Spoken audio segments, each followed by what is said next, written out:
It's 3 a.m., and my bathroom is so quiet I can hear my own heartbeat.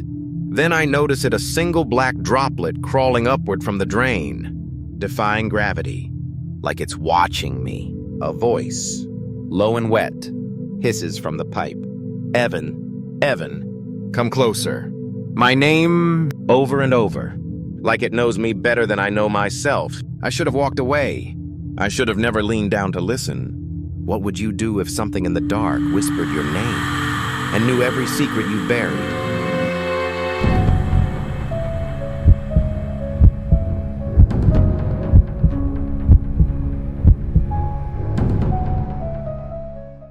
My name is Evan Carter. 6 months ago, I moved into a decaying ground floor apartment in Portland, Oregon. I told people I just needed space, that I was trying to simplify. But really, I was running, not from someone, from something I did.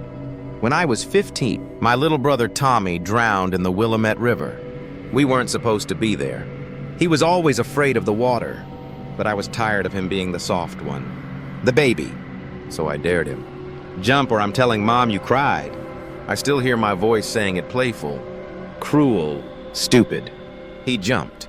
He slipped. And when he screamed, I froze. Not because I couldn't move, but because I didn't want to take the blame. I didn't even try to help. I just watched. Then I ran. Later, I told them he slipped. Told them he begged me not to jump in after him. Told them I tried. I buried the truth, and I've been living under it ever since. This apartment was supposed to be my escape. But from the moment I got here, it felt wrong. The walls groaned like something alive. The drain made sounds at night, not water, breathing. And sometimes, I think it already knew. On my third night, the faucet sputtered and spat out a thick, black liquid that smelled like rot. I turned it off. But by morning, it was dripping again, pooling in the sink like ink. I called the landlord, but he just laughed it off, said the pipes were ancient. Then the noises started. Every night, around 2 the drain would hum, a low, rhythmic sound, like someone muttering underwater. At first, I thought it was nightmares about Tommy, but the sounds grew clearer, forming words, echoing my thoughts. One night, I was lying in bed, replaying the day Tommy died. How I froze as he screamed my name. The drain hissed back. You said it. Evan. Jump or I'm telling Mom. You watched him fall. And you ran. My heart stopped. I tore the bathroom apart, checking for leaks, rodents, anything, nothing. I poured bleach down the drain, then drained cleaner, but the whispers only grew louder, angrier, like I'd provoked something. A week later, I woke up to find the mirror fogged over, even though I hadn't showered. Scratched into the steam were the words, "We see you." I moved the mirror to the living room, but the whispers followed. They came from the kitchen sink, the bathtub, even the air vents. They knew things I had buried deep. Like how I lied to Mom, telling her I tried to save Tommy when I didn't move a muscle. What would you do if your house spoke your guilt back to you? By the second month, I was barely sleeping. The apartment felt alive, watching me. I started noticing details I'd missed. Symbols carved inside the sink. Jagged lines forming ancient patterns. I took photos, but they came out blurry, like the camera couldn't see them. Then one night, the whispers turned into screams. Guttural, inhuman wails that shook the walls. I found something floating up from the drain. A soggy scrap of paper, yellowed and stained. In smudged ink, it read, "Speak the name you fear most." My hands shook. I knew exactly what it meant. Tommy. I had spent years avoiding his name, as if saying it would bring him back, or worse, force me to face what I had done. The air grew heavy. The lights flickered. The whispers chanted. Say it. Say it! I couldn't stop myself. I leaned over the drain and whispered, Tommy. Then it all spilled out. I saw you drowning. Tommy, I heard you scream my name. I was too scared to jump in. I let you die. The apartment roared. The floor shook. Pipes groaned. And a scream louder than anything I had ever heard tore through every drain in the building. The lights went out. In the dark, something cold and wet brushed against my ankle, like a hand reaching up from the floor. I wasn't alone anymore. After that night, the apartment wasn't just a place anymore. Mirrors didn't work right.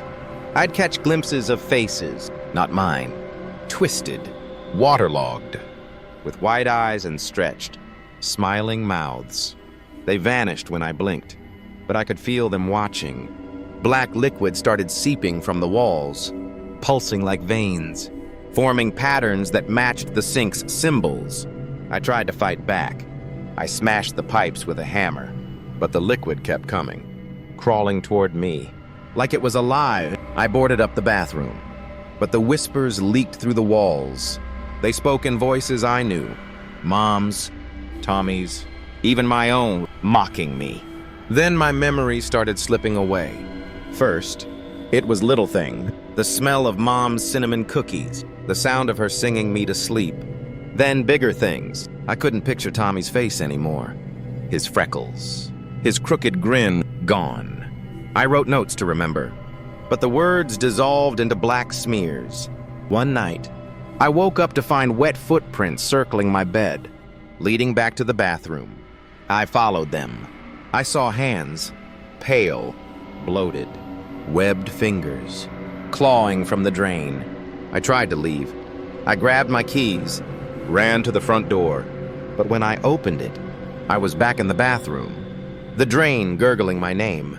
I tried the windows, the fire escape. Every exit led to that same sink. Those same symbols. The apartment wouldn't let me go.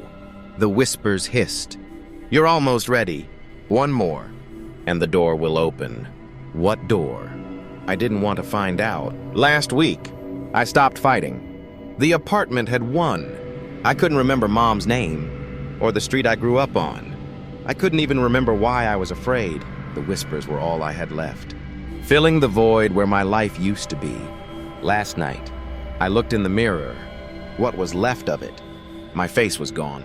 No eyes, no mouth.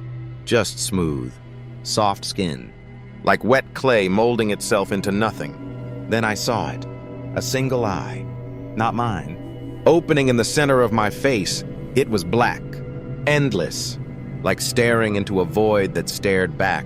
I tried to scream, but the sound came out as a wet hiss, chanting words I didn't understand. I wasn't Evan anymore. I was a shell, hollowed out for something ancient, something hungry. The whispers laughed, echoing from every pipe, every crack in the walls. You belong to us now. I realized what they meant by the door. It wasn't a place, it was me. They had carved me empty, to let something through, something older than this building, older than time. As I sat in the ruins of my apartment, I felt it moving inside me, heavy, cold, like water flooding my bones. This morning, the drain spoke one last time. Another one, ready. Footsteps echoed above me. Someone new moving into the apartment upstairs. Through the ceiling, I heard a faint sob, then a whisper. I'm sorry. I didn't mean to. Like me, they're running from something, carrying a wound the apartment can smell.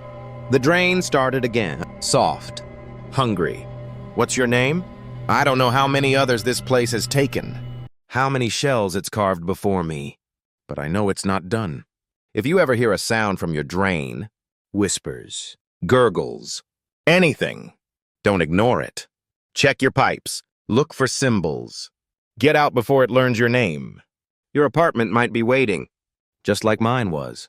And trust me, you don't want to meet what's on the other side of the door.